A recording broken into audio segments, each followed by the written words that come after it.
Christos Anesti, Christ is risen. I'm Father Kallis from St. George in St. Paul, Minnesota.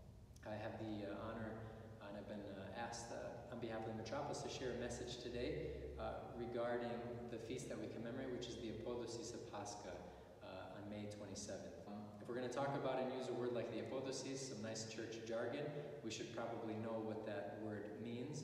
In this particular case, Apodosis means the leave-taking of a particular feast of the church, meaning that it's the end of a festal celebration in the life of the church. In this case, we started about 39 days ago, very specifically, with the Feast of Pascha at the end of Holy Week, and that brought us all the way to today as we continue to celebrate Pascha throughout that process.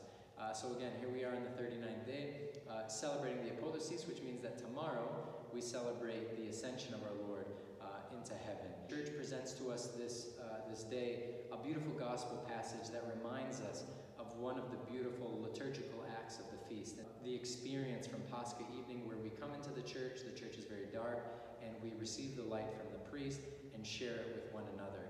And you know, many a priest has shared, and I'll be the next in a long line that will continue, how powerful that liturgical action is and how important it is for us to continue to share the light of Christ.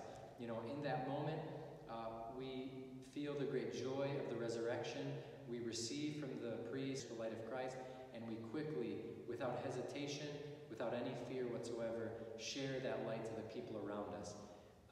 It's such a beautiful event or liturgical action because ultimately it encapsulates one of the most important elements of our faith, which is what this gospel reading conveys to us today, that we should be people of the light, that we should never be afraid to receive that light and to walk in the light of Christ, that light should always guide us in our lives, but that we should also, in any way that we can in our faith, share that light with those around us and not be afraid to do so. So one last time before we close out this joyous Paschal season, I say to our entire Metropolis of Chicago, Christos Anesti, Christ is risen, Christos amofufuka, Christos anviat, Christi ungjal, Christos vosgrese, Lucrestes resuscite, Christ is risen. May we protect that flame, that Paschal light that we receive in the church. May we keep that flame lit for the rest of the year throughout our lives, and may we never be afraid to share that light with those around us. Christ is risen. Christos Anesti.